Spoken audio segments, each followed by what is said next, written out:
father, arrived late. He walked into the classroom with dusty boots and a shy smile. All he wanted was a quick chat with his daughter's teacher. But in that moment, the school principal saw him, really saw him. And on that day, it wasn't a notebook or a curriculum that decided their fate, not at all. Because sometimes, just a single look can rewrite a person's whole life. That's what happened in this story. And in the end, that father received an offer, one that no one could have expected. The door opened right in the middle of the conversation. There was no silence, but a kind of ripple spread through the classroom. Parents, sipping their coffee or resting their laptop bags on their knees, glanced up for a moment to eye the man standing in the doorway. His broad shoulders were slightly hunched. He was out of breath. The gray flannel shirt he wore had once been bright, but now looked faded from time and sun. His jeans were covered in dust. Muddy work boots left wet marks on the floor. But nothing could hide the embarrassed determination on his face as he stepped into the room. Alex Berger. He was late. Again. But this time he had a really good excuse. On the way over, he had pulled over to help an elderly couple whose car had crashed. Their car wouldn't start. An hour ago, he'd promised his daughter, "I'll make it to the meeting, I promise." Now he was making his way through the crowd, trying to spot his daughter's hopeful eyes. At last, in the third row, a tiny hand was waving at him like crazy. "Dad," Clara whispered, trying to keep her voice down but unable to hide her excitement. Alex lowered his head and made his way past a group of parents, sitting down next to her. His calloused hands locked together on his knees. The woman standing at the front of the meeting narrowed her eyes at him. She didn't falter in her stance, her voice didn't stutter, but her eyes lingered on Alex just a second longer than usual. She was the school principal, and for the first time, looking at that man, she couldn't immediately turn back to her notes. Sophia Klein. Her hair was perfectly tied back. Her dress was elegant but simple, and she stood there like a wall, notebook in hand. But something inside her stirred. The man was late, yes. He was covered in dust. But the way he looked at that little girl, something nudged Sophia deep down, maybe for the first time in years. As the meeting went on, everyone started asking their questions one by one. Some parents asked about test scores, some about security cameras. Sophia answered gracefully but confidently. Then, Alex raised his hand. He was surprised himself. But then he spoke. His voice was a little raspy, like he was speaking for the first time after years of silence. "I just want to say something," he said.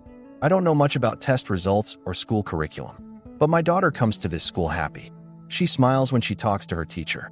And if she comes home at night and says, 'I felt important today,' that, to me, is more important than anything." The room went quiet. Then, Sophia nodded gently. "Thank you, Mr. Berger. What you said means a lot to us." Her eyes shifted to Clara. The little girl grabbed her father's hand at that moment. And something inside Sophia, something that hadn't moved in a long time, shifted. When the meeting ended, everyone slowly started to leave. Most parents got up quickly, took their children, and walked out. But as Sophia stayed behind to collect her notes, movement in the back row caught her attention. Alex was tying Clara's shoelace. He knelt down, carefully tying the knot, quietly joking with his little girl as he did. Sophia walked over, calm but thoughtful. "Mr. Berger," she said, "I've heard wonderful things about your daughter." Alex looked up. That shy smile was still at the corner of his lips. "Even if they're not all true, I hope at least some of them made you smile." Sophia let out a genuine laugh. A laugh she'd forgotten for a long time. "We're doing a little repair project in the school library on Saturday," she said, her voice less formal this time. "Some of the shelves are a bit loose. Maybe you'd like to help out." "Clara said you're a good handyman." Alex raised his eyebrows in surprise. "Who said that?" Sophia shrugged slightly. "A little spy, with 2 braids and chocolate on her chin." She smiled. And in that moment, a silent but powerful bond formed between them. Alex nodded. "I'll be there," he said. "Just don't send me to detention if I hammer a nail wrong." Sophia rolled her eyes but smiled. And there, under the dim classroom lights, a teacher and a repairman quietly took a first step towards something new. Invisible, but you could feel it. Saturday morning, the sky was gray, but everything felt full of light inside. Clara had finished her breakfast in a flash. Before even eating half her buttered bread, she'd already packed 3 screwdrivers in her bag. "Might need them," she'd said.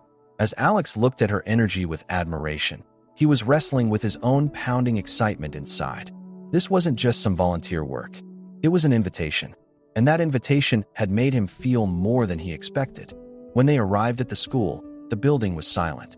The hallways, which had been filled with the sound of children all week, now echoed only with the sound of shoes.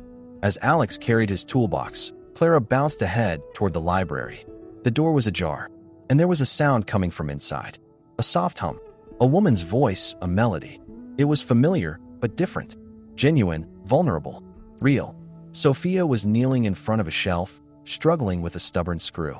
She wore a simple sweater, sleeves rolled up to her elbows, looking more human than ever before. That velvet aura was gone. Instead, she had the air of a woman as stubborn as the screw she was working on, and just as determined to keep going. Alex leaned against the door.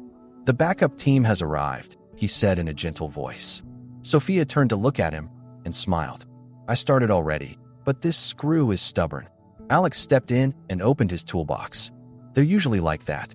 They distract you, then act like the enemy." They both laughed. Silence returned, but this time it wasn't strange or tense. It was a comfortable, understanding kind of silence.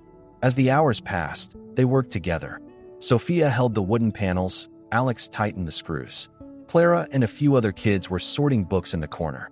The library slowly came to life.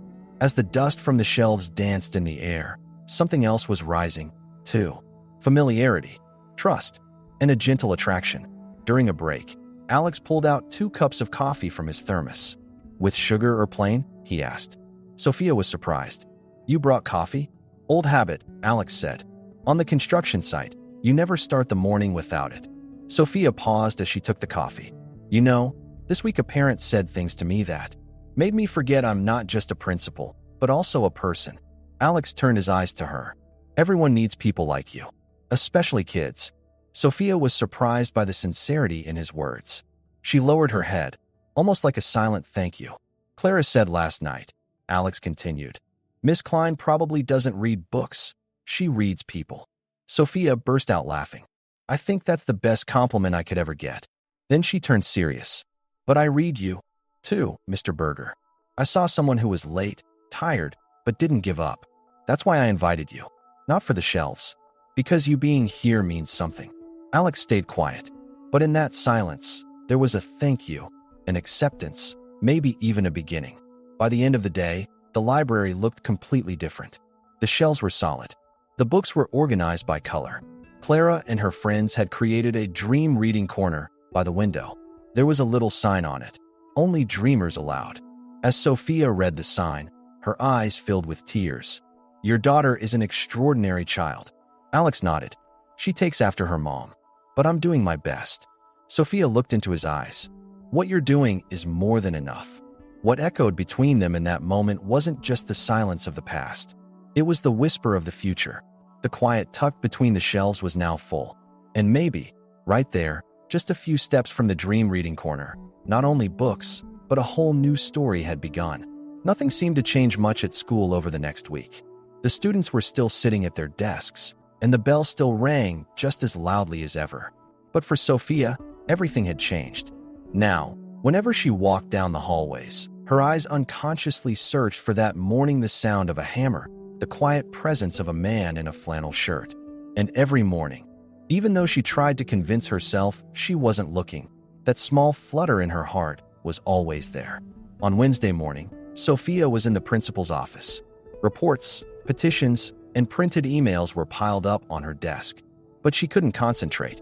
Then, an envelope arrived. It had been sent from the school's front office. When she opened it, a small wooden bookmark fell out. On it, written by hand, was a single sentence. "Every child is like a book. You just have to start from the right page." Hey, a smile appeared on Sophia's lips before she even realized it. It was Alex. There was no exaggeration, no grand words, no forced closeness. But sincerity. It was very close. There was a fire drill planned at school on Thursday. It was a warm but windy day. As the students lined up in the yard, Sophia was checking on the little one's spots. Clara stood out right away in her yellow coat. But what really struck Sophia was the man standing by the school entrance. He was there again, in those dusty boots. "Mr. Berger?" she said, surprised. Alex looked up, putting his tool bag down on the ground. "Sorry, You know, last week we talked about the electrical panel. You forgot to make an appointment, so I thought I'd give you a little surprise. Sophia couldn't be mad, not deep down. On the contrary, a strange warmth spread through her. "Come in," she said. "But I don't have any tea today. The coffee machine's broken." Alex smiled. "Then I guess we both have work to do." They started checking the electrical panel together. Sophia tested the lights while Alex organized the wires. They spoke in short, sincere sentences, with long silences in between. "Have you ever thought about it?" Sophia said suddenly. "Do things really happen at the right time, or do they just feel right when we're ready?" Alex replied without looking up. "I've been late for most things in my life. But sometimes, being late feels more right. Because then you can actually see what's really valuable." Sophia looked at his face. There was a weight to this man, but it wasn't weariness. It was depth. And that depth didn't scare her. If anything, it pulled her in. That afternoon, Clara's class gave a little reading presentation. Parents were invited, too. Sophia stood at the back of the room, while Alex watched Clara from the last row. The little girl read a paragraph called "My favorite hero is my dad. He's sometimes late, but he always shows up. Sometimes he's quiet, but he always listens. And sometimes he's tired, but he never gives up." That sentence brought silence to the whole class. Sophia slowly turned her head to Alex. He hadn't taken his eyes off his daughter, but just beneath his eyelids, there was a slight trembling. After the presentation, the children went outside. When Sophia came over, Alex was quiet. "Sometimes, a little one can describe a whole world," Sophia said. Alex lowered his head. "I'm just doing my best." Sophia paused for a moment. Then she said, "This school is much more than just a place for Clara, but I didn't build it on my own. I built it with fathers like you. Maybe without even realizing it, but always together." Then, slowly, she added, "The fall fair is this Saturday. Maybe Clara mentioned it. If you come, I'll be there." There was hesitation on Alex's face at first, then that familiar soft smile appeared. "We'll come," he said, "but only on one condition. If I bring the coffee this time." Sophia nodded. "Deal." And that day, they didn't just make a promise to each other, they gave each other a chance. A quiet, fragile but solid chance. Maybe like the shelves. Wobbly at first, but steady in the end. When the day of the fair arrived, the morning air was crisp. The ground was soaked with leftover moisture from the night. The wind was making dry leaves dance along the sidewalk. Clara had woken up at the crack of dawn. She was so excited that she left her breakfast half finished, put on her yellow coat, and tried to braid her own hair. When Alex met her eyes in the mirror, he smiled to himself. There was a world made of pure joy inside that little girl. For Alex, though, it was more complicated. The fair. It sounded like a simple event, but for him it meant something entirely different. The day Sophia said, "I'll be there," was maybe the first time in his life he felt an invitation wasn't just a social event, it was an emotional possibility. That's why, that morning, he was extra careful as he poured coffee into his thermos. He put on his black, freshly ironed shirt. Still, his hands were thick and calloused. The past doesn't disappear so easily. The fairgrounds were colorful. From every corner came the scent of cinnamon apples, children's laughter, and shouts of joy. As Clara disappeared between the wooden stalls, Alex found himself scanning the crowd not for her, but for Sophia. And when he saw her, for a moment, all the sounds of the fair went quiet. She was wearing a dark green coat, her hair loose and slightly wavy. She had a basket in her hand. Her face showed a nervous but hopeful expression. "I hope I'm not late," Alex said, walking up to her and handing her the coffee. "No," Sophia said with a smile. "You're right on time. I guess I'm starting to get used to it." They started walking together. From a distance, they could hear Clara's happy voice. "I'm going to ride the goat," she shouted. "I hope that's just a metaphor," Alex said, squinting as he saw Clara actually wrestling with a goat. Sophia laughed. "Unfortunately, it's not." They made their way to a quieter, more secluded part of the fair. As they walked among the flags waving in the wind, their conversation gradually turned more inward. "I've been wanting to ask you something for a while," Sophia said, staring at the ground. "Someone like you. I mean, someone who carries so much in life. Can you still hope? I mean, for a new beginning." Alex was silent for a while. "I think I always hope, but I don't say it out loud. Because after so many things get left unfinished, even hope can feel like a luxury sometimes." Sophia took a deep breath. "I built walls for years. With success, with rules, by hiding among crowds. And I thought those walls kept me safe. But really, they just made me lonely. At that moment, the wind blew softly. They walked in silence. Then Alex stopped. I came here to ask you for something today, he said. Something small. Sophia raised her eyebrows. At the end of the day, just stay a little longer. After the fair, let's have tea together. Sit quietly. We don't have to say anything if we don't want to. Just stay. Sophia looked him in the eyes. For the first time, a hand was reaching past those walls. And maybe for the first time, she wanted to take it. I'll stay, she said. Because some people arrive late, but right on time. Just then, Clara came running over. She had cotton candy in her hand, dust and happiness all over her face. Dad, Miss Klein, look what I won. Best Dreamer Award. Sophia knelt down and hugged Clara. If anyone deserves that award, it's you. As Alex watched them, he couldn't put into words what he was feeling. But for the first time in years, he wasn't completely quiet inside. Something was whispering. Maybe life could be rewritten after all. Life went on as usual in the days after the fair. Clara went to school. Alex still woke up early every morning and rushed off to work. But there was something different, something hard to notice. Sophia's voice echoed inside Alex. That "I'll stay" sentence wasn't just about one evening, it was the kind that could change a lifetime. But small towns are never truly quiet. There are eyes, there are whispers, even silence says something. Especially when a principal starts having tea with a repairman. Alex was aware of it, but he didn't really care. There was a kind of determination in the way Sophia carried herself, a strength that made all the gossip fade in its shadow. Until that Thursday morning, when Alex came to drop Clara off at school, something was different about Sophia's face. There were tired lines under her eyes, and her smile was missing. After talking with a few teachers in the yard, she came over to him. I need a few minutes, she said. There was no judgment or warmth in her tone, just a controlled distance. They sat on the back steps of the school. Sophia began speaking with her hands clasped tightly together. I know I invited you. I know I got close. But all I can think right now is, was it a mistake to let myself get so close to someone in this school, in this role, in this town? Alex frowned. What happened? Did someone say something? Sophia looked down. I got a subtle warning from the school board. They say professional boundaries, that I shouldn't get too personal with parents. They're questioning me, not your past. But still, they're reaching you through me. Alex couldn't exactly name what he felt in that moment. It wasn't shame, but something close.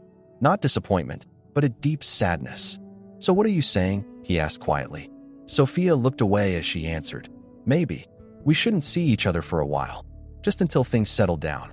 I think it's the right thing to do. Her words hung in the air. The silence drifted around them on the wind. Alex nodded. Okay, he said. I don't want to make things harder for you. If this is safer for you, let's do that. But when he stood up, there was something completely different in his eyes. I'm trying to understand you, Sophia. But when I feel like I'm the only one who really gets you, it's hard to watch you pull away. Sophia's hands trembled. I'm trying to understand too. I feel like I have to keep everything under control. Alex narrowed his eyes. Sometimes, the only way to control things is to let go. That evening, when Alex got home, Clara was quiet. She left her dinner half finished. Then she went to the couch, wrapped herself in a blanket. When Alex sat next to her, without turning around, she asked, Does Miss Klein not like us anymore? Alex's throat tightened. No, he said.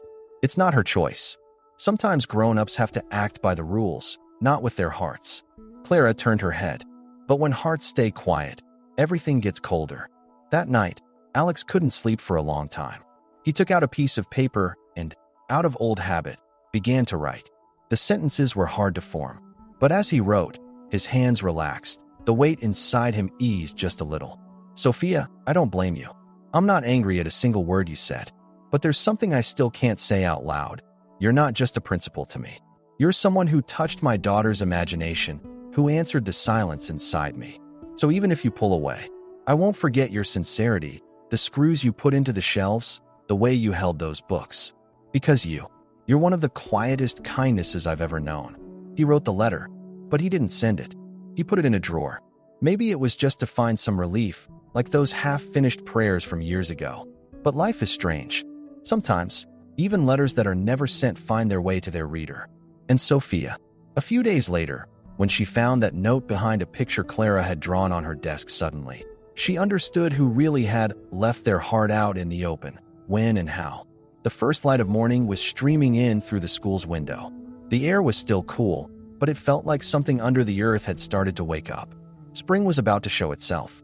Sophia Klein sat at her desk, looking at a drawing in her hands, a picture Clara had made with colored pencils. It was titled My 3 Favorite Things. On the right, a book. In the middle, an apple.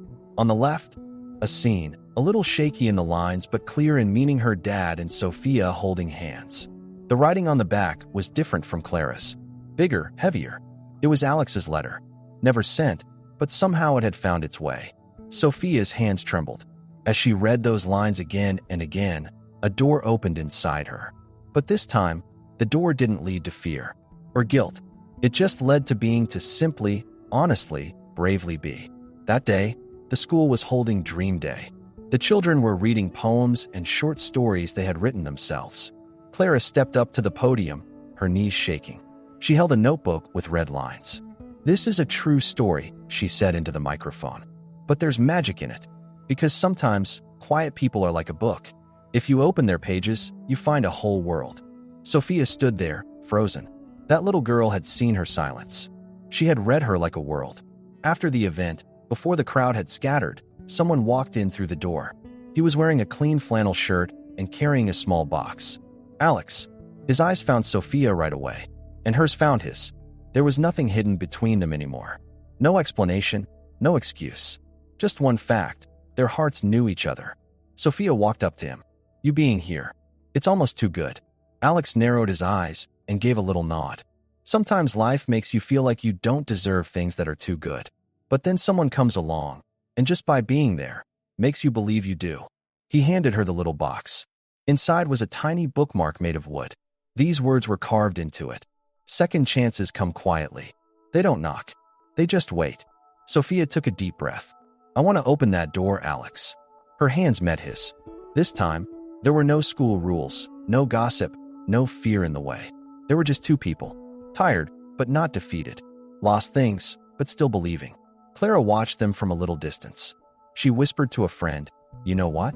My dad can fix hearts. Just like he fixes the bookshelves." In the days that followed, nothing changed in any dramatic way. The school bell still rang. The children still made noise. But Sophia walked with more ease now. Alex's gaze was softer. And in Clara's eyes, there was finally a true sense of home. One morning, a small invitation appeared on Sophia's desk. It was handwritten. "A little ceremony at the Dream Corner in the library. Your presence is kindly requested." Calling it a ceremony would have been an exaggeration. But there, under the paper decorations made by the children, with Clara standing in her flower dress, Sophia and Alex held hands. There was no priest, no official, just love. The shelves, the books, and the dreams stood as witnesses. In that moment, Sophia touched her heart, and she said just one word, "Yes." And on that day, all the things that never had a name finally got one.